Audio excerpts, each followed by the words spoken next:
Ses voies sont insondables, n'est-ce pas? Merveilleux Seigneur, qu'il est doux de lui faire confiance. Je suis sûr que vous avez passé des moments merveilleux ce soir. En ouvrant la porte, là, il y a quelques instants, d'entendre Sœur Gertie chanter ce vieux cantique, « Tiens bon, encore une heure ».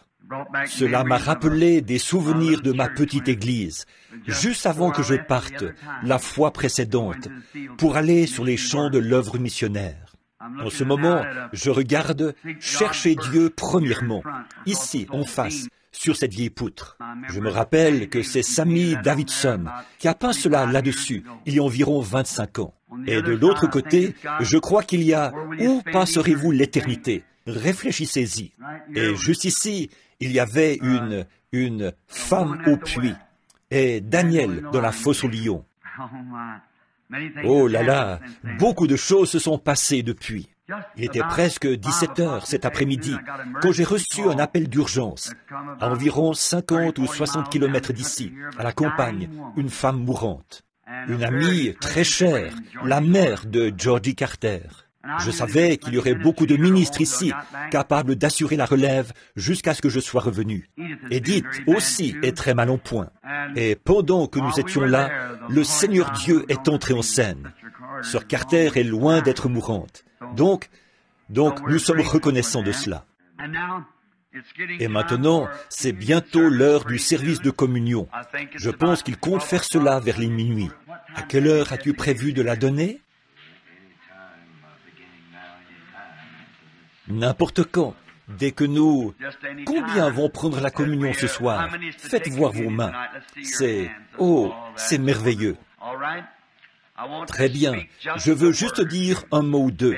Je vais peut-être poser ma montre ici pour environ 10 ou 15 minutes. Et nous commencerons la communion. Maintenant, l'aimez-vous? Amen. Et je sais que vous avez passé des moments merveilleux, n'est-ce pas? Tiens, mais c'est frère Thomas Kidd et sœur Kidd qui sont là, qui ont fait tout le trajet depuis l'Ohio. Je suppose qu'on les a déjà fait monter ici. Oh, c'est très bien. J'espère que c'est enregistré et que j'obtiendrai la bande. Vous savez, ils n'abandonnent pas. Ils sont à quelques jours d'avoir 100 ans. Mais c'est ce qui fait que je garde courage. C'est de voir des gens comme eux. Pensez-y, je suis un vieil homme, et même avant que je sois né, ils prêchaient l'Évangile. Et alors, me voici un vieil homme. Et eux, s'ils ne peuvent pas aller quelque part faire entendre leur voix, ils partent avec un magnétophone et vont d'hôpital en hôpital, de maison en maison, prêcher l'Évangile. C'est formidable. Amen. Je me réjouis à cause d'eux et de tous ceux qui ont eu part aux réunions ici. Maintenant, souvenez-vous, nous allons annoncer cela, si le Seigneur le veut, là, dès que l'Église sera achevée, ce qu'il prévoit vers le 10 février. Alors, nous allons, si le Seigneur le veut, nous voulons prendre au moins 8 ou 10 jours, ou peut-être 2 semaines, sur les 7 sceaux de l'Apocalypse. Nous enverrons d'ici des cartes à nos visiteurs d'un peu partout, pour les informer bien à l'avance. Et alors, s'ils décident de venir, eh bien, cela nous fera vraiment plaisir de vous accueillir. Et peut-être le Seigneur nous accordera une autre manifestation de sa présence, comme il l'a fait la dernière fois, quand nous avons terminé les 7 âges de l'Église. Si jamais vous désirez prier pour quelqu'un, eh bien, pensez à moi tout le temps, parce que je suis quelqu'un qui en a vraiment besoin. Maintenant, ça me gêne un peu de prendre ces 10 ou 15 minutes ici pour dire un petit quelque chose avant que nous commencions. Mais courbons la tête un instant. Seigneur Jésus, oh, un jour la bataille sera terminée. Et il n'y aura plus de malades pour qui prier, et il n'y aura plus de pécheurs qui se repentent. Mais Père, pendant que ce jour est ce qu'il est, donne-nous de travailler pendant que nous avons de la lumière, pour nous permettre de travailler, car l'heure vient où personne ne pourra travailler. Maintenant, je prendrai seulement quelques instants, Seigneur, sinon je m'en voudrais de terminer l'année sans avoir dit encore quelques mots. Aide-moi, Père, je te prie, à dire quelque chose qui sèmera du courage dans le cœur de ton peuple. Alors, nous pourrons partir d'ici ce soir, après avoir pris la communion, Et nous savons qu'il y a de la force dans la communion. Israël a pris la communion d'abord, là-bas, en Égypte. Ils ont marché pendant 40 ans, sans que leurs souliers s'usent ou que leurs vêtements s'éliment. Et sur 2,5 millions de personnes, il n'y en avait pas un seul d'entre eux qui était faible quand ils sont sortis du désert. Seigneur, fais que nous nous rappelions cela ce soir, comme nous approchons de cette grandeur. C'est au nom de Jésus que nous prions. Amen. Si je traitais du contexte que j'avais noté cet après-midi dans l'intention de l'aborder, nous serions encore ici à 5 heures du matin. Mais je veux lire juste une parole dans Éphésiens chapitre 6, verset 12, seulement quelques instants maintenant, pour puiser du courage. Car nous n'avons pas à lutter contre la chair et le sang, mais contre les dominations, contre les autorités, contre princes de ce monde de ténèbres, contre les esprits méchants dans les lieux célestes. Les esprits méchants dans les lieux célestes. Et j'aimerais tirer de cela, pendant 10 ou 15 minutes, un petit contexte, ou plutôt un petit texte, que je désire intituler « Le combat ». Un combat est une épreuve de force. Et nous, ce par quoi on teste les forces. Autrefois, les Indiens faisaient un feu et ils mettaient un certain nombre d'hommes à ce bout-ci de la corde et un certain nombre à ce bout-là. Et le tir à la corde, le test de force, avait pour but de tirer l'équipe perdante pour les faire passer à travers le feu. Maintenant, nous savons qu'il y a beaucoup de choses qui pourraient nous servir à développer pendant quelques instants ce sujet du combat. Mais je désire utiliser ces minutes pour parler brièvement du plus grand combat qui existe, celui qui se livre entre l'Église et Satan. Cette grande force de Satan. Et nous désirons parler de la grande force de Dieu dans son Église. Maintenant, ce grand combat se poursuit depuis bien des années. Il a commencé au ciel, d'où Satan a été précipité sur la terre et est alors devenu ennemi du peuple de Dieu. Et depuis lors, il a employé toute sa force et toute sa stratégie pour essayer de tirer le peuple de Dieu sur les feux ou dans les feux. Et nous savons qui a le plus de puissance. C'est Dieu. Et Dieu, quand il a donné à son peuple la meilleure chose pour combattre Satan, il lui a donné sa parole. En effet, parce que la parole est Dieu, et qui est plus fort que Dieu? Donc, la parole est Dieu, et la parole devient notre force. Dieu, dans l'Église, devient la force de celle-ci pour tirer Satan dans ses feux qu'il a fait. Et la lutte se poursuit. Or, Jésus a dit dans Marc 16, « En mon nom, ils chasseront les démons. » Bon, je sais que c'est un vieux dicton que les gens, ou il y a un vieux dicton que, et en fait, il n'est pas si vieux. Les gens ne croient pas aux démons aujourd'hui. Mais ce qu'il faut faire, à mon avis, c'est connaître votre ennemi. Et connaître votre ennemi et vous entraîner pour le combat que vous allez livrer lorsque vous le rencontrerez. Parce que vous allez le rencontrer. Et le connaître son point fort. Ensuite, vous entraînez pour le combat qui se livrera lorsque vous le rencontrerez. Car une chose est sûre, vous allez le rencontrer. Donc, entraînez-vous pour ce combat.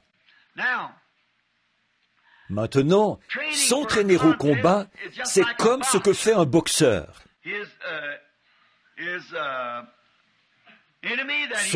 Son ennemi qu'il va affronter là-bas dans un combat, un match. Un très bon boxeur, d'habitude, il connaît et il étudie son adversaire. Il étudie ses frappes, sait d'où il décoche ses coups, s'il se penche en avant, s'il reste en arrière, s'il se bat de la main droite ou de la main gauche. Il étudie tout ça. Et si c'est un bon boxeur intelligent, il va se trouver un partenaire d'entraînement qui se bat exactement comme son adversaire. Car il connaîtra alors tous ses coups lorsqu'il arrivera là-bas. Je trouve que ça, c'est une très bonne chose à faire pour les chrétiens. C'est vrai. Et maintenant, si vous voulez commencer à vous entraîner, commencez par Jean 3,16, la règle d'or. Commencez tout de suite avec cela, ce qui vous fera entrer sur le ring. Ensuite, entraînez-vous pour les coups qui mettent KO, parce que vous devrez les utiliser. Ça, tout le monde le sait. Vous devez vous entraîner à frapper votre ennemi. Et Dieu utilise toujours sa parole. Nous devons nous rappeler que Dieu utilise sa parole pour vaincre son ennemi. Si Dieu avait pu envisager ou donner à son peuple quelque chose de mieux avec quoi vaincre l'ennemi, il l'aurait fait. Donc, comme je l'ai toujours dit, quand Dieu prend une décision, c'est la meilleure qui soit. Il n'a jamais besoin de modifier ses décisions. Alors, la première décision, ce que Dieu a donné à son peuple dans le Jardin d'Éden comme moyen de combattre l'ennemi, c'était sa parole. Ils étaient fortifiés par sa parole. Alors, l'ennemi va étudier notre stratégie par la parole.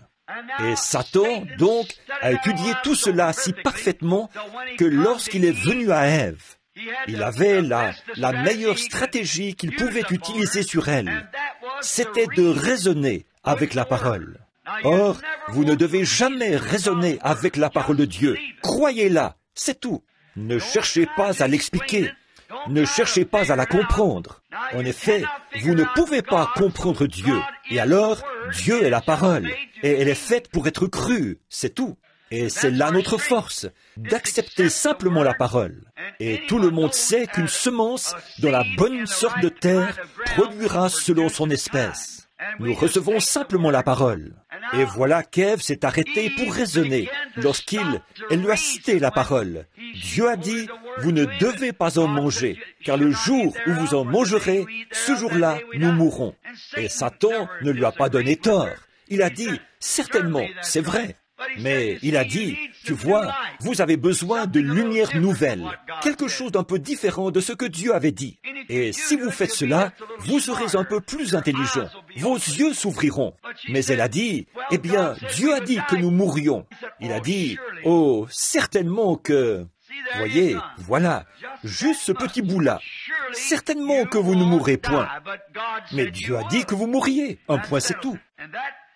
Et voilà ce qui a causé la cassure de ce grand tir à la corde et qui a précipité toute la race humaine dans la mort. C'est parce qu'Ève a écouté un raisonnement qui s'opposait à la parole de Dieu. Et c'est dommage qu'elle ait fait ça, mais c'est fait. Maintenant, par contre, nous sommes encore fortifiés, car le maillon a été refait en Jésus-Christ. Nous le savons. Dieu nous a donné notre meilleur moyen de défense, de se fier simplement à sa parole. Vous savez, et bien des gens aujourd'hui disent que le diable n'existe pas. Ils croient que ce n'est qu'une pensée, tout simplement. C'est ce qu'ils croient. Et il y a des gens qui croient que le Saint-Esprit est une bonne pensée et que le diable est une mauvaise pensée. Mais si vous remarquez, quand la Bible parle du Saint-Esprit, il a dit, quand il sera venu, lui, le Saint-Esprit, et lui est un pronom personnel, voyez? Donc lui, il est une personne, et le diable est une personne, et les démons sont des personnes. Oui, ce sont des démons, et ils se présentent de bien des manières. Mais on pense que ça, c'est une conception vieillotte. Un homme discutait avec moi, ici, il y a quelques semaines. Il disait, vous savez ce que vous faites? Vous disposez simplement l'esprit des gens à penser une certaine chose. Quand vous leur dites cette chose-là, c'est simplement un changement de pensée. J'ai eu à faire face à la même chose en Inde, une fois. Les saints hommes de là-bas, où nous avons eu, je crois, l'assistance la plus nombreuse à laquelle j'ai jamais prêché, lors d'une seule réunion, 2,5 million de personnes. Et j'ai capté cela par le discernement de l'Esprit. Il voyait le Saint-Esprit désigner des gens, les désigner dans l'assistance et dire différentes choses. Et je captais leurs pensées, les rajas et les saints hommes. Ils disaient, il lit dans leurs pensées. Alors, au bout de quelques instants, environ 5 ou 6 personnes étaient passées dans la ligne de prière. Et un aveugle est venu. Il était complètement aveugle. Ses yeux étaient aussi blancs que ma chemise. Et j'ai dit, maintenant, voici un aveugle. Tout le monde peut voir qu'il est aveugle. Et j'ai dit, si je pouvais l'aider, je le ferais. Mais le seul moyen pour moi de le faire, ce serait par un don, peut-être en signalant quelque chose qu'il a fait. Ce qui donnerait à penser que si Dieu sait ce qu'il a fait, il sait certainement ce qu'il va faire. Alors j'ai dit, maintenant je le regarde. J'ai dit, c'est un adorateur du soleil. Il est aveugle depuis 20 ans. Et lorsque l'interprète le lui a dit, c'était exact. J'ai dit, c'est un homme marié. Sa femme est plutôt petite. Et il a 2 fils, l'un d'environ 7 ans et l'autre de 9 ans. C'était tout à fait exact. J'ai dit leur nom, comment ils s'appelaient. Puis, de l'assistance, de l'enceinte où se trouvaient les gens, c'est venu comme une vague. C'est mental, c'est quelque chose comme de la lecture télépathique de pensée. Alors j'ai pensé, Seigneur, si tu veux bien me venir en aide, j'ai besoin de ton aide, Seigneur. Ces gens essayent d'assimiler cela à de la télépathie. Ce n'en est pas, et tu le sais, Seigneur.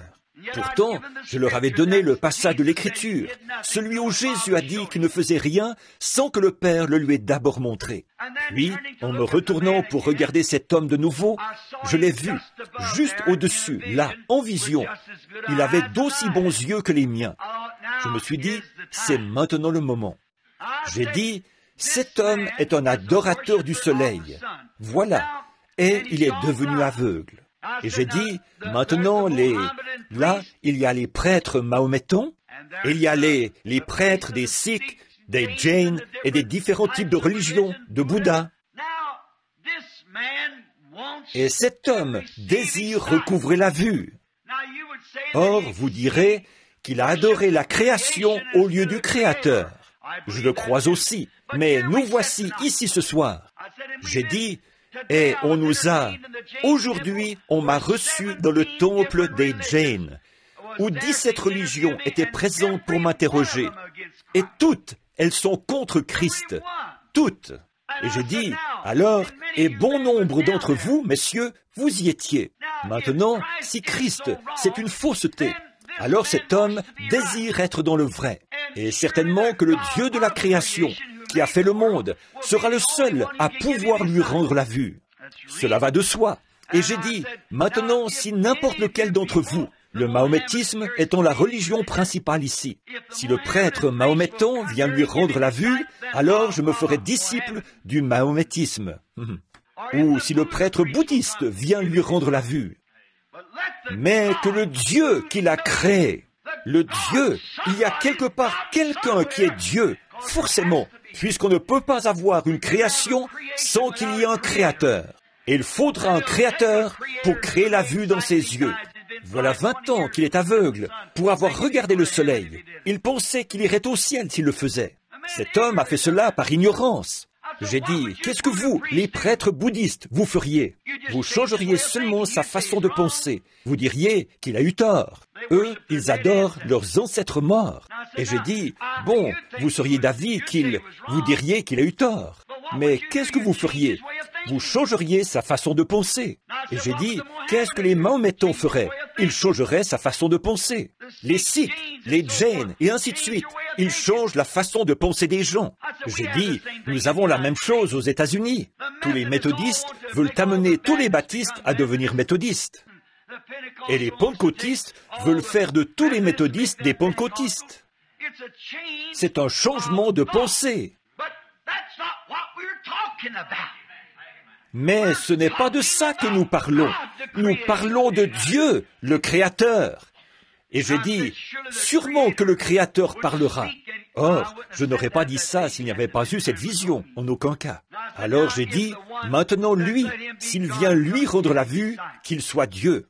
Et j'ai dit, maintenant je mets au défi tout prêtre, ou raja, ou saint homme, ou quoi que ce soit. Venez lui rendre la vue, et j'adopterai votre philosophie. Vous aurez fait un converti. C'était le groupe de gens le plus silencieux que j'ai jamais entendu. Voyez, personne n'a bougé. Et j'ai dit, pourquoi êtes-vous si silencieux? J'ai dit, la raison pour laquelle vous l'êtes, c'est parce que vous ne pouvez pas le faire. Et moi non plus, je ne peux pas.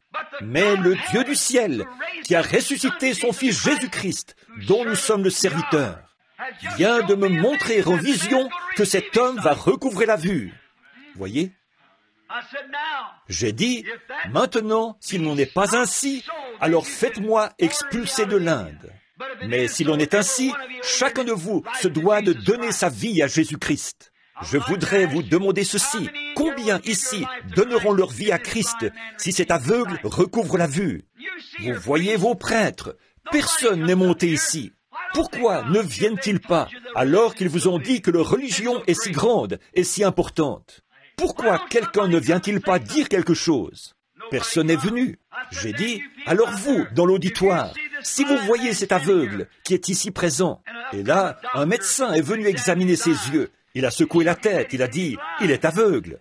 Alors j'ai dit, bien sûr qu'il est aveugle, mais j'ai dit, si Dieu lui rend la vue, combien d'entre vous serviront Jésus-Christ? Et à perte de vue, devant moi, des océans de mains noires.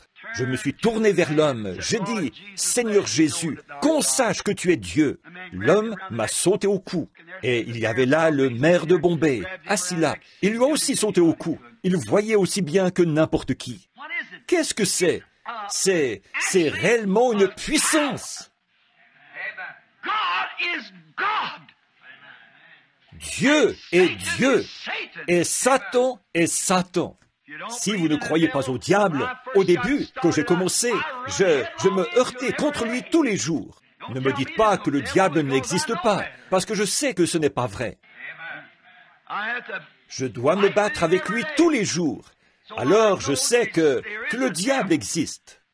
Et il faut avoir reçu un bon entraînement quand on le rencontre. Pas un entraînement par la psychologie, pas un entraînement par l'instruction, mais un entraînement par le Saint-Esprit. La puissance de Dieu dans sa parole pour la manifester. Connaissez votre ennemi. Oh, qu'il est cruel! Comme j'aimerais rester là en ce moment et insister là-dessus. Parcourir la Bible pour vous montrer tout au long l'homme qui s'est trouvé face à face avec lui. Comment, dans le combat contre l'ennemi, ils se sont fortifiés par la parole de Dieu. Noé a vécu cette expérience. Il savait que Dieu lui avait dit qu'il allait pleuvoir. Et le combat faisait rage entre la science et la parole de Dieu. La science qui dit que cela ne peut pas arriver. Dieu qui a dit que cela arrivera. Amen. La même chose existe aujourd'hui. Cela arrivera. Et cela arrive. Les démons existent. Mais Jésus les a chassés. Et il a donné à son Église l'autorité de faire de même. Chassez les démons en mon nom. Il a chassé 7 démons d'une jolie femme un jour. Et il a dit, lorsque l'esprit impur est sorti d'un homme, il va dans des lieux arides. Puis il revient, amenant avec lui 7 autres démons. Donc, ça montre bien que si cet homme a été purifié de démons, quelque chose qui se trouvait en lui était sorti. Un démon était sorti. Maintenant, lorsque le diable est sorti, Dieu donne à Dieu la possibilité d'entrer. Donc, lorsqu'il sort, il faut laisser entrer le Saint-Esprit. Non, restez pas là. Sinon, si vous vous repentez seulement de vos péchés et que vous poursuivez votre chemin, alors vous serez pire que jamais. Mais ce lieu que Satan habitait et occupait autrefois, qu'il soit rempli du Saint-Esprit de Dieu. Et là, vous aurez en vous la force de la parole de Dieu manifestée et vous chasserez les démons. Le combat se poursuit. Les lumières du soir brillent. Le Saint-Esprit de Dieu est présent. Et maintenant, dans environ 3 minutes, ce sera le moment où les sifflets vont retentir. Il sera minuit.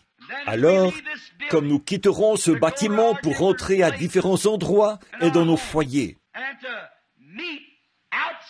et pour affronter l'extérieur, pour affronter le monde, n'y allons pas comme nous l'avons fait dans le passé. Allons-y avec la puissance de sa résurrection. Allons-y au nom de Jésus-Christ, en dressant bien haut la bannière, et avec la foi dans sa parole, pour pouvoir manier l'épée à 2 tranchants, en prenant le bouclier et l'armure complète de Dieu pour affronter l'ennemi, parce qu'il devient chaque jour plus fort et plus puissant. Alors que l'ennemi vient comme un fleuve, l'Esprit de Dieu lève un étendard contre lui. Si nous sommes arrivés à la fin de ces choses et si c'est avec nous que les mystères de Dieu ont été menés à terme, alors nous cherchons plus de force, une force pour l'enlèvement, pour affronter une force plus terrible, ce qui enlèvera l'Église et l'emportera dans la gloire. Il faut absolument que nous ayons ça. Affrontons 1963 avec ce défi. Nous sommes les serviteurs du Dieu vivant. Et comme Shadrach, Meshach et Abednego d'antan, nous ne nous inclinerons pas devant les démons de ce monde et nous ne retirerons pas ce que nous avons dit. Au contraire, continuons le combat. Je ressens ce soir, pendant que nous tendons l'oreille pour entendre ces sifflets, un peu ce que David a ressenti cette nuit chaude et redoutable, où il s'est étendu là-bas, sous les buissons du mûrier, alors que l'ennemi était en éveil. Quelle heure cela a dû être pour David! Quel moment pour lui, étendu là! Il ne savait pas de quel côté se tourner. Il ne savait pas quoi faire, parce qu'il savait qu'ils étaient plus nombreux que lui. Mais tout à coup, il a entendu un bruit de vent qui soufflait dans les cimes des buissons. Il a su que Dieu marchait devant lui et il est allé au combat. C'est un peu ce que je ressens ce soir, après le message d'hier soir. Je me trouve à l'heure la plus sombre à laquelle j'ai jamais fait face de toute ma vie. Je me sens comme Ésaïe au temple, après avoir vu ses anges. Je suis un homme dont les lèvres sont impures, et j'habite au milieu d'un peuple dont les lèvres sont impures. Mais écoutez, je dois affronter cela d'une façon ou d'une autre. Seulement, j'attends d'entendre passer ce souffle dans les buissons du mûrier, afin d'aller affronter l'ennemi, où qu'il soit. Que Dieu nous aide à le faire. Maintenant, je crois qu'il est minuit moins 1. Et 1962, avec tout son passé, laissons-le être du passé. Levons-nous maintenant, chacun d'entre nous. Le combat se poursuit.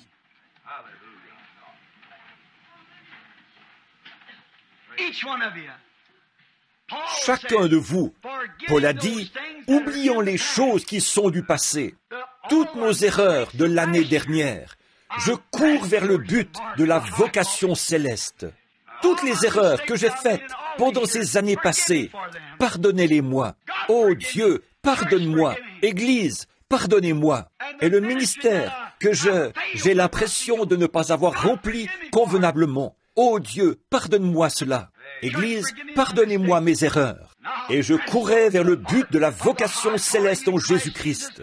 Ce que demain nous réserve, je n'en sais rien. Mais je sais qui tient 1963 dans sa main.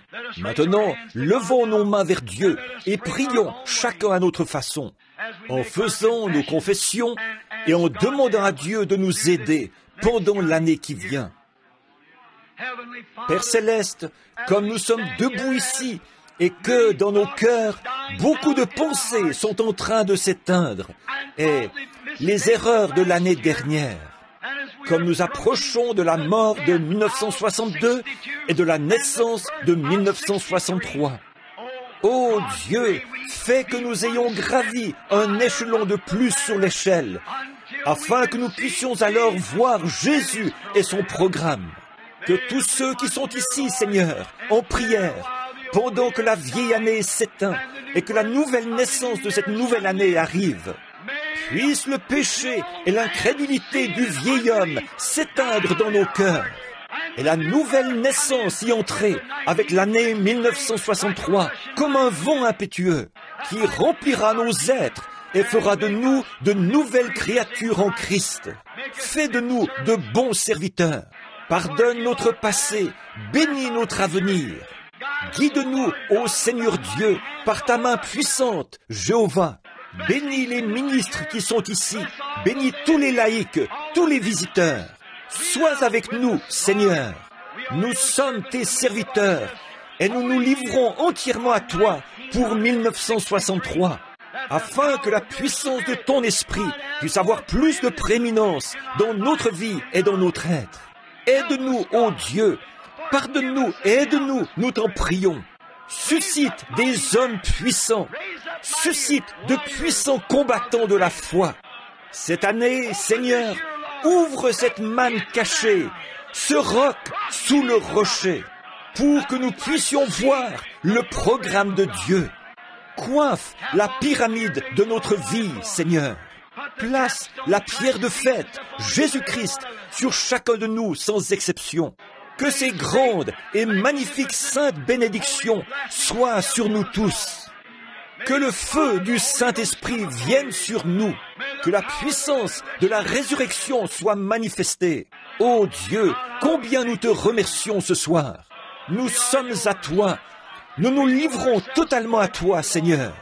Alors que je vais là-bas, ne sachant ni où, ni comment, ni ce que je ferai, je mets ma confiance en toi, Dieu Tout-Puissant, que tu me guideras, moi, ton serviteur inutile, afin que je sois utilisé pour l'honneur et la gloire du Tout-Puissant. Accorde-le, Père. Accueille nos prières, bénis nos efforts. Guéris ceux qui sont malades et affligés, tant spirituellement que physiquement. Et fais de nous tes serviteurs. Nous sommes l'argile, tu es le potier. Façonne chacun de nous à ta manière, pour que nous puissions former ensemble un solide assemblage avec Jésus-Christ comme membre de son corps. Car nous le demandons au nom de Jésus, à cause de lui et pour la cause de l'Évangile.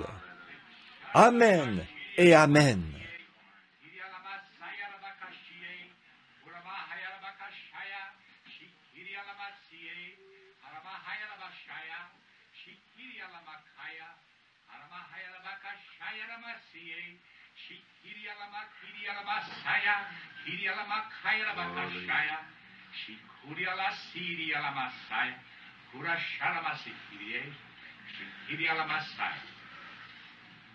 My people, I would say unto thee that I am the one and only God, and beside me there is none other.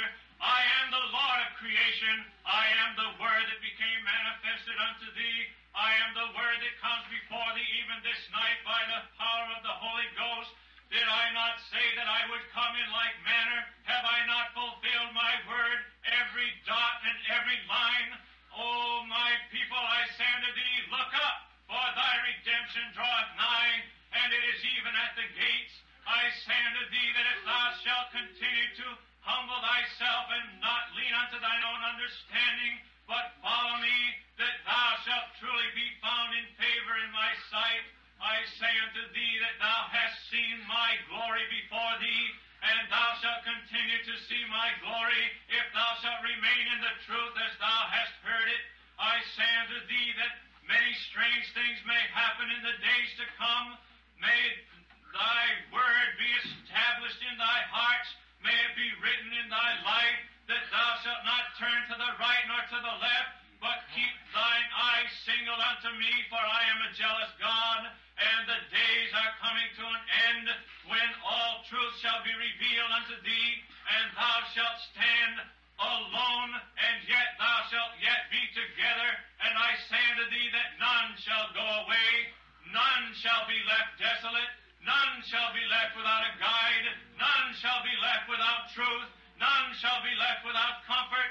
None shall be left without their God, for I am thy God, and I am in thy midst. I see my people, I have heard their afflictions, I hear their cries unto me, and I shall deliver thee, even as I delivered my people of old out of Egypt.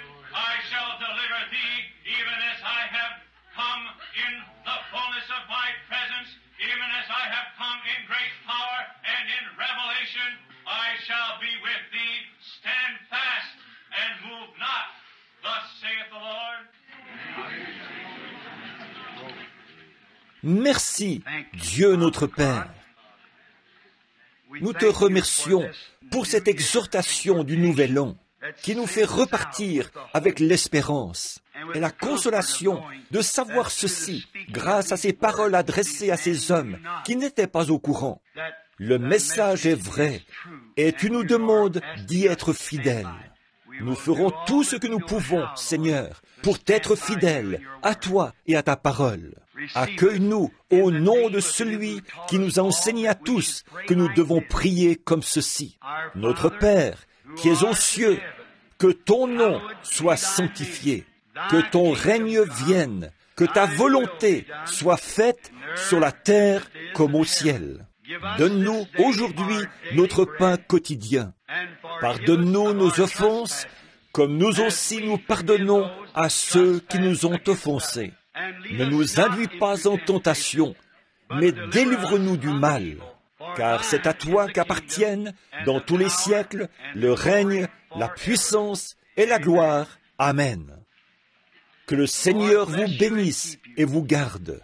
Maintenant, ceux qui doivent rentrer chez eux, c'est maintenant 5 minutes après l'heure.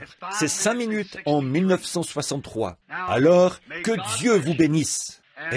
Et vous qui désirez rester pour la communion, vous êtes vraiment les bienvenus. Nous serons heureux que vous vous joigniez à nous. Ce n'est pas une communion fermée, c'est pour tous les croyants qui sont en communion avec Christ. Vous êtes les bienvenus si vous voulez rester pour prendre la communion avec nous. Et la raison pour laquelle nous faisons cela, c'est parce que c'est la première chose à faire, car nous nous mettons en route. Et Israël, avant de se mettre en route, ils ont immolé l'agneau et mangé des herbes amères, et ils se sont mis en route. Et je me suis dit, comme c'est opportun ce soir, l'agneau a été immolé, il a été préparé, c'est la fête, et il est minuit. C'est à ce moment-là qu'ils l'ont mangé, vous savez, à minuit. Faisons de même. Vous qui désirez rester avec nous et vous préparer pour ce voyage qui est à venir, qui nous attend, nous serons heureux que vous vous joigniez à nous. Que Dieu vous bénisse. Et vous qui devez partir maintenant, vous pouvez rentrer chez vous et que Dieu soit avec vous jusqu'à ce que je vous revoie. Amen. Les autres, vous pouvez vous asseoir. Et là, nous commencerons la communion. La sœur va...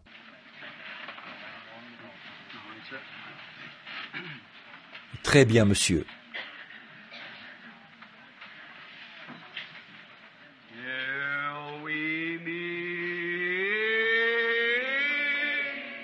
Jusqu'à ce que nous nous revoyions.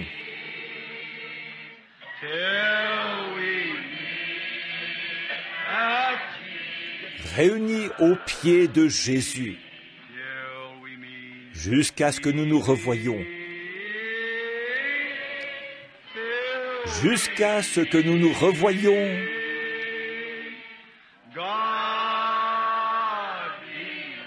Dieu soit avec vous. Jusqu'à ce jour. Chantons-le de nouveau pendant que nous attendons, vous savez, que ceux qui doivent partir soient sortis.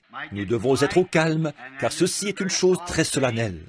Je vais lire quelque chose dans l'Écriture ici, dans un instant, quelque chose de très, très, très bon. Maintenant, chantons-le de nouveau. Jusqu'à ce que nous... Serrons la main à quelqu'un. S'il y a quelque chose qui ne va pas dans votre vie et que la personne à qui vous avez fait du tort est ici, allez vers elle maintenant et réglez la chose.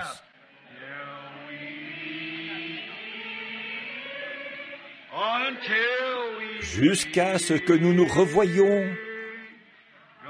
Dieu, est-ce que le pianiste peut venir au piano, s'il vous plaît? soit avec vous jusqu'à ce jour, jusqu'à ce que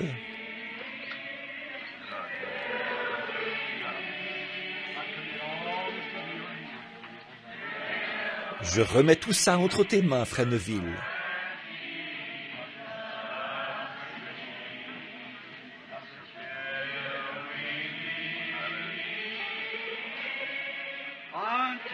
Jusqu'à ce que nous nous revoyions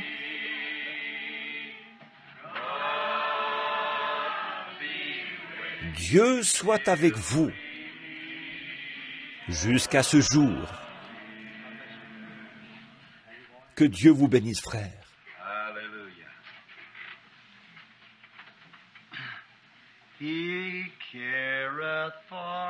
Il prend soin de toi. Il prend soin de toi.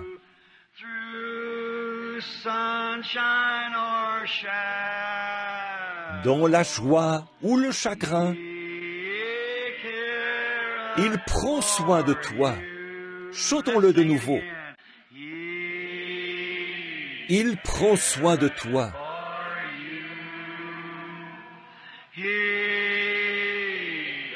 Il prend soin de toi.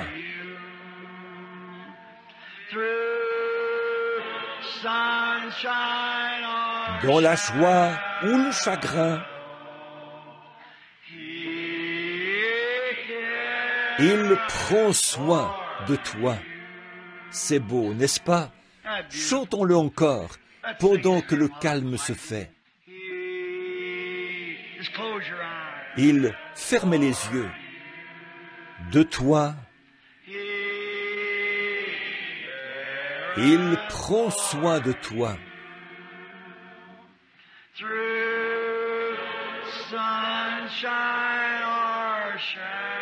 Dans la joie ou le chagrin, il prend soin de toi. Père Céleste, nous sommes si heureux d'avoir découvert que cela est vrai. Pendant nos heures les plus sombres, ou quand le soleil brille, il ne nous délaisse ni ne nous abandonne jamais. Nous sommes si heureux de cela, de ce que notre confiance ne soit fondée sur rien d'autre que sur le sang de Jésus et sur sa justice. Nous ne nous confions pas, Seigneur, dans la gloire de ce monde. Nous n'oserions jamais nous confier dans ses appuis, si agréable soit-il. Nous nous appuyons, au contraire, entièrement sur le nom de Jésus. Combien nous te remercions, Père. Maintenant, nous sommes sur le point de participer à l'une des ordonnances naturelles, très peu nombreuses, que tu nous as laissées. L'une, c'était le baptême, l'autre, la communion, et la suivante, le lavage des pieds. Ô Dieu, nous y entrons donc de manière solennelle, sachant que cet agneau est l'agneau de la Pâque. Le grand voyage dans le désert était juste devant les enfants. Il fallait d'abord que le sang ait été appliqué sur le linteau de la porte, avant qu'on puisse manger l'agneau pascal. Ô Dieu, sonde nos cœurs en ce moment. Le sang est-il là, Seigneur? S'il n'y est pas, nous te prions de l'appliquer maintenant même, en ôtant nos péchés et en les couvrant. Alors, ils seront séparés de nous, Seigneur, les péchés de ce monde.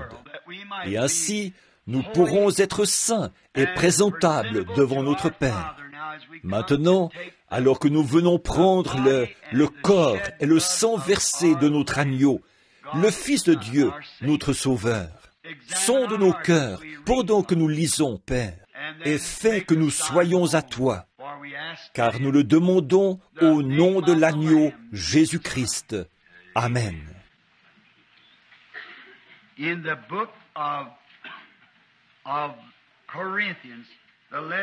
Dans l'Épître aux Corinthiens, au chapitre 11, je désire lire quelques versets. En commençant au verset 23, je lis ceci. C'est Paul qui parle à l'église de Corinthe. Car j'ai reçu du Seigneur ce que je vous ai enseigné.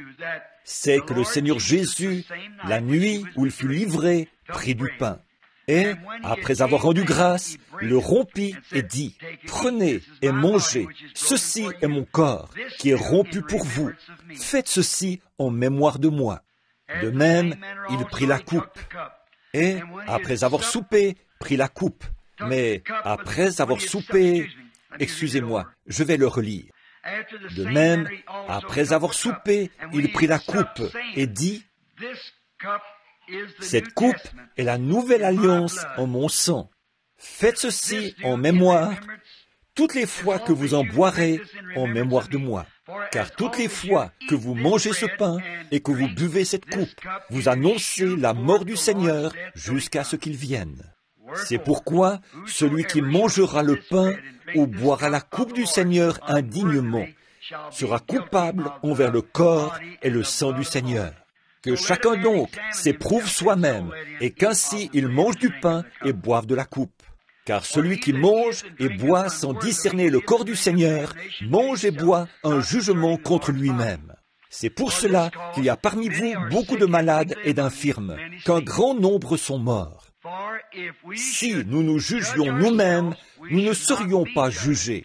Mais quand nous sommes jugés, nous sommes châtiés par le Seigneur, afin que nous ne soyons pas condamnés avec le monde.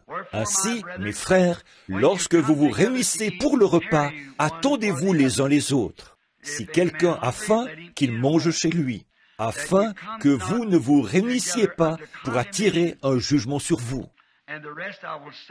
Je réglerai les autres choses quand je serai arrivé.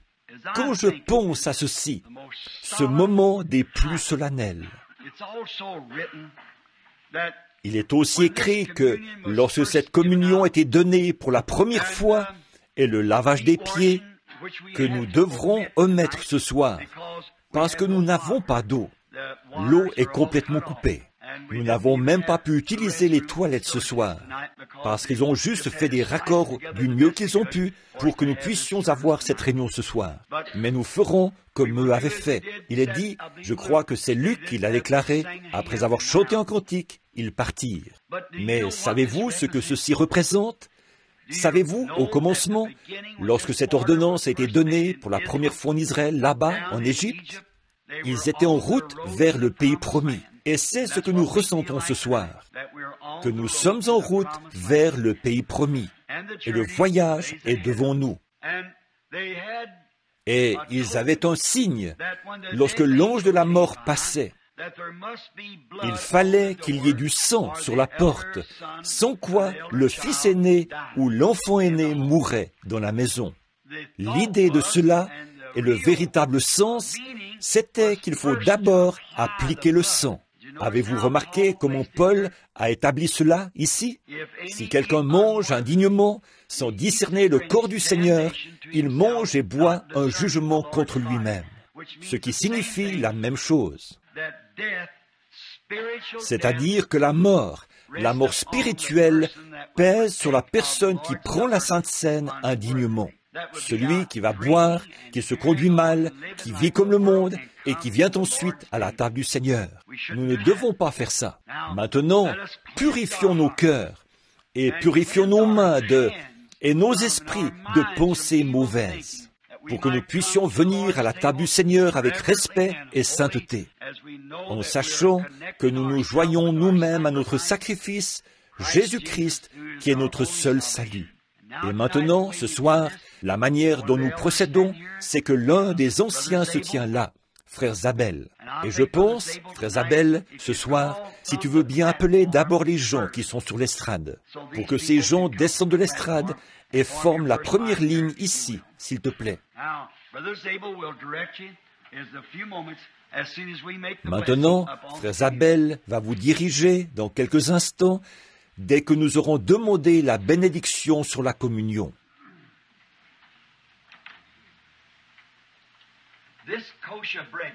Ce pain cachère, il est fait par des chrétiens. C'est du pain sans levain. Et si vous remarquez, quand vous le mettez dans votre bouche, il est très rugueux. Ce doit être amer. C'est ridé, rompu, mélangé. Cela représente le corps rompu et mutilé de notre Seigneur Jésus. Oh, quand j'y pense, j'ai l'impression que mon cœur va s'arrêter. Quand je pense qu'il a été mutilé, brisé, frappé, le Fils de Dieu innocent. Savez-vous pourquoi il a fait ça? Parce que j'étais coupable, et il est devenu moi, un pécheur, pour que moi, par son sacrifice, je puisse être rendu semblable à lui, un Fils de Dieu. Quel sacrifice! Courbons la tête.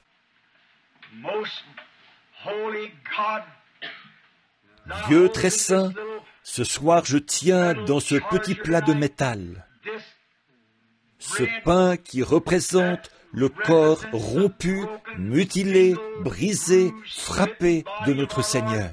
Alors que ce prophète s'est écrié, il était blessé pour nos transgressions, brisé pour notre iniquité. Le châtiment qui nous donne la paix est tombé sur lui. Et c'est par ses meurtrissures que nous avons été guéris. Oh, comme nous nous souvenons de cela, Seigneur, alors que je me rattache à ce sacrifice ce soir, et cet auditoire aussi, Seigneur, à ce sacrifice. Puissions-nous nous souvenir de notre Seigneur, sa mort, sa flagellation et tout ce qu'il a enduré pour nous, comme nous mettons ce pain dans notre bouche. Ô Dieu, nous sommes des gens indignes. Nous ne sommes pas dignes d'une chose aussi sainte. Alors que ta sainteté, Seigneur, ta présence et ton sang purifient nos cœurs. Et en recevant cela, puissions-nous prendre une ferme décision dans nos esprits de le servir constamment, jour et nuit, tous les jours de notre vie. Maintenant, sanctifie ce pain pour l'usage auquel il est destiné. Nous le demandons au nom de Jésus. Amen.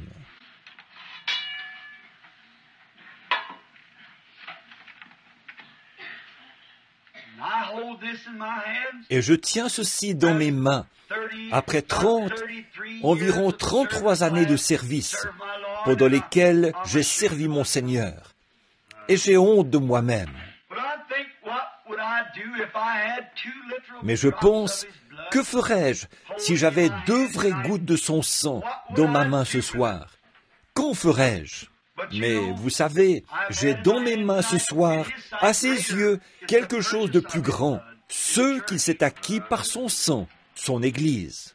Donc, lorsque je tiens ceci, le jus de ses raisins, je pense à cela. Il a dit, « Je ne boirai plus désormais du fruit de la vigne, jusqu'à ce que j'en boive de nouveau avec vous dans le royaume de mon Père. » Alors, remarquez, après que la guerre du péché sera terminée, la première chose que nous ferons lorsque nous arriverons de l'autre côté, ce sera de prendre la communion, la Sainte Seine. Courbons la tête maintenant, pendant que nous bénissons ce vin. Notre Père Céleste, quand je pense, en tenant ce vin ici, qui représente le sang de Jésus, que c'est par ce sang qui coule que mes péchés ont disparu. Ils sont mis dans la mer de l'oubli. On ne s'en souviendra plus jamais. Et par ce sang, un garçon qui se mourrait un jour là-bas dans un hôpital, et tu m'as sauvé. Oh Dieu, combien je te remercie, Seigneur. Et puis, tu m'as confié la charge, par le Saint-Esprit, de conduire les gens au calvaire et de leur montrer le chemin de la maison. Merci, Père. Et maintenant, sanctifie ce vin pour l'usage auquel il est destiné.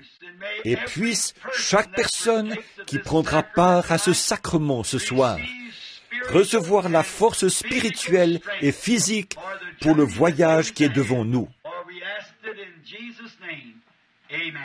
Car nous le demandons au nom de Jésus. Amen.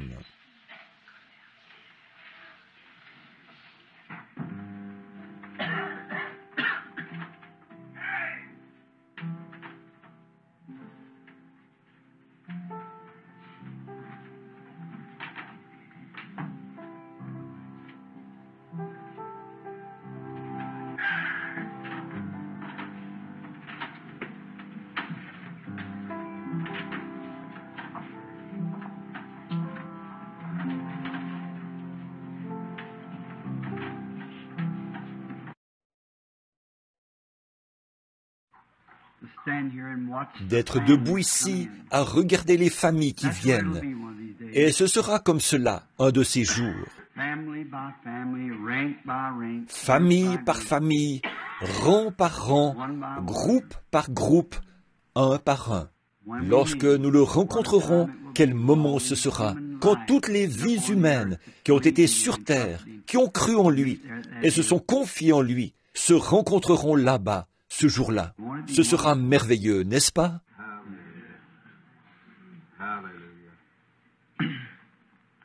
Nous devons omettre le lavage des pieds ce soir à cause de l'eau.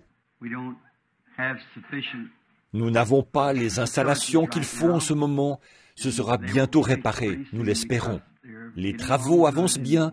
On travaille avec rapidité pour préparer le nouveau tabernacle.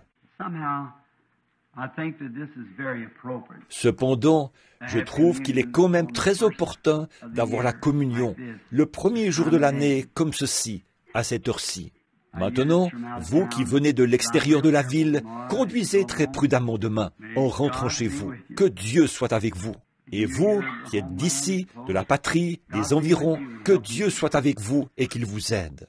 Et maintenant, si le Seigneur le veut, là je dois partir pour la série de réunions que j'aurai prochainement en Arizona. Et ensuite, Dieu voulant, je serai de retour parmi vous pour les 7 sauts, comme je l'ai promis. Je désire vraiment vos prières. J'ai réellement besoin de vous. Alors, n'oubliez pas de prier pour moi. Et puisse tout aller bien pour vous. Je suis vraiment reconnaissant de votre présence et de l'oreille attentive que vous avez prêtée à ce que j'ai dit, à l'Évangile.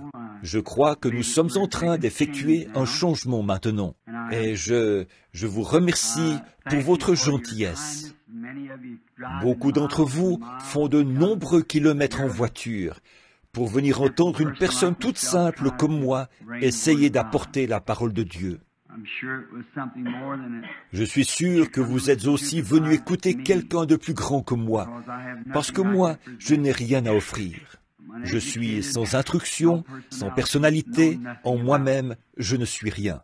Alors, quand je vois des gens qui font des centaines et des centaines de kilomètres en voiture, et debout à attendre ici, à 2 heures du matin, ce n'était pas pour quelque chose que moi je possède, c'est pour Christ.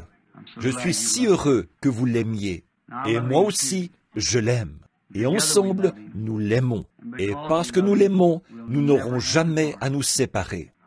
Il se pourrait que nous nous séparions pour un peu de temps ici, alors que le temps passe, mais nous serons de nouveau réunis. Ma seule ambition a été d'essayer de conduire les gens à cet endroit. Et maintenant, pour commencer la nouvelle année, je veux vous dire, non pas « bonne année », mais je veux vous dire ceci, que Dieu vous bénisse. Et s'il le fait, vous aurez alors tout ce dont vous avez besoin pour l'année qui vient. Et j'ai confiance qu'il le fera. Et par sa grâce, nous allons essayer pendant cette prochaine année, s'il me prête vie et vous prête vie. Par sa grâce, j'espère que je serai un meilleur pasteur l'année prochaine que je ne l'ai été cette année. J'espère que je serai un meilleur serviteur pour Christ. Je ferai de grands efforts pour essayer de vivre plus près, plus fidèlement, pour apporter le message tel qu'il me le donne. Je vous l'apporterai de mon mieux, je ne retiendrai rien de ce qu'il voudrait que je vous transmette. Je ferai tout ce que je peux. Et je sais que c'est aussi votre sentiment. Vous avez ce sentiment. Nous désirons tous travailler ensemble maintenant, car les lumières du soir sont vraiment en train de pâlir. Et le soleil se couche, disparaîtra bientôt. La terre est en train de se refroidir. Nous le savons. Sur le plan spirituel, l'Église est en train de se refroidir et le réveil est terminé. Nous ne savons pas ce qui va arriver ensuite, mais nous ferons confiance à Dieu pour cela, quoi qu'il arrive. Et maintenant, comme parfois et je veux que vous vous rappeliez que le tabernacle ici a l'un des pasteurs les plus formidables du monde. Frère Orman Neville, un homme rempli de piété, un homme bon. Et en mon absence, Frère Neville assure la direction entière, comme si j'étais là. Les administrateurs, les diacres et tout doivent demeurer dans leurs fonctions comme ils le font. Et ceci est notre quartier général. C'est ici que nous sommes installés, ici même. Billy Paul ne sera pas avec moi là-bas, sauf pour la série de réunions. Il reviendra ici. Les affaires et tout continuent quand même à être gérées d'ici. Si je vais là-bas, cela ne signifie pas que je vous quitte. Je pars, vous comprenez, simplement par suite d'une vision. Je ne sais pas ce que cela signifie. J'ai confiance et je crois vraiment que ce sera pour l'avancement de toute l'Église. Et je sais que si nous suivons les directives du Seigneur, ce sera préférable pour nous tous. C'est tout ce que nous savons faire. Ce n'est pas facile pour moi. Je me souviens qu'une fois, dans le passé, j'ai dû m'éloigner de l'Église. Quelques-uns des vieux de la vieille, là, vous vous en souvenez. Je n'y arrivais pas. J'aime les gens. Quand j'étais un petit garçon, on ne m'aimait pas. Personne ne se souciait de moi quand j'étais gamin. Et moi, quand je trouvais quelqu'un qui m'aimait, je me disais que je mourrais volontiers pour lui. Et donc, parce que quelqu'un vous aime, quelqu'un se soucie. Une fois, je grimpais sur un poteau et mon crochet s'est détaché. Un vieux poteau de cèdre. Le nœud était tout en haut et je l'ai heurté avec mon éperon. J'ai fait un tour sur moi-même et je suis tombé d'environ 4 ou 5 mètres. Et je me suis accroché à l'aide de mes bras. Une dame a crié et elle se tapotait comme cela. J'ai toujours aimé cette dame. Elle s'est souciée. Elle était quelqu'un qui s'était soucié. Et je me disais toujours que quelqu'un qui se soucie de moi, je l'aime. Il y a quelque temps, j'étais en ville. Je pensais aux jours d'autrefois et à ce que Dieu a fait pour moi, et je l'apprécie réellement. Et je vous remercie pour votre amour et pour votre fraternité. Jamais je ne chercherai à vous conduire dans une mauvaise direction.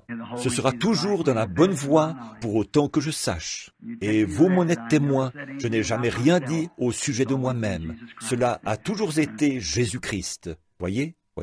J'ai essayé de demeurer dans sa parole aussi étroitement que je le pouvais pour vous conduire et vous guider vers cet endroit.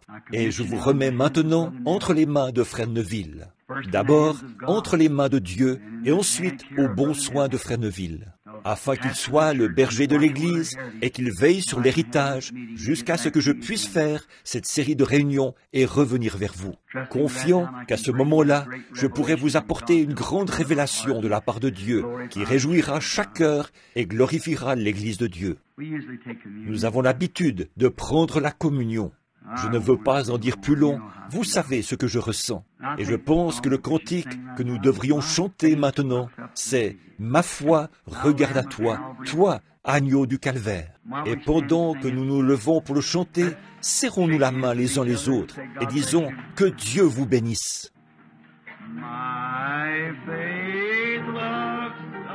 Ma foi regarde à toi. Dieu vous bénisse, mon frère. Que Dieu vous bénisse, sœur. Que Dieu vous bénisse, sœur. Sauf que Dieu vous bénisse, frère. Va et cours.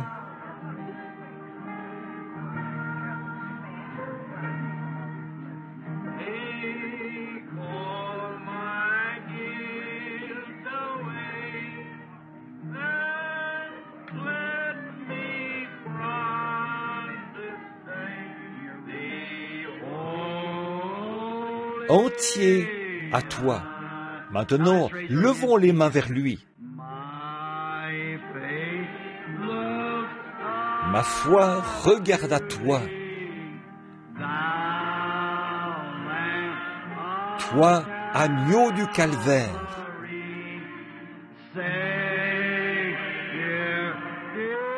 Sauveur divin.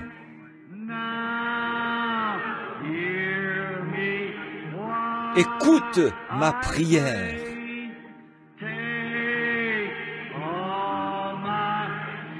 Efface toute ma culpabilité.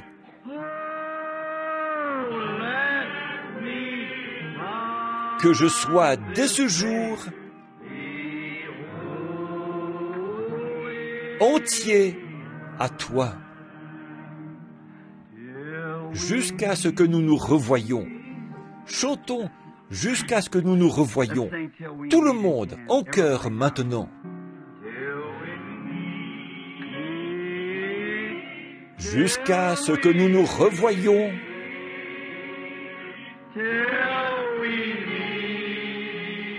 Réunis aux pieds de Jésus.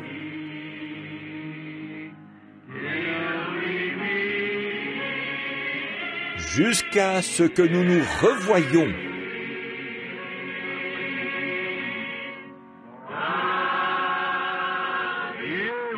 Soit avec vous jusqu'à ce jour.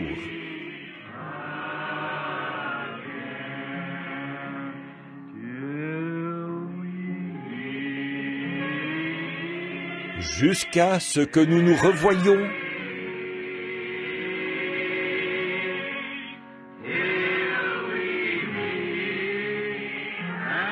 Réunis aux pieds de Jésus. Jusqu'à ce que nous nous revoyions. Jusqu'à ce que nous nous revoyions.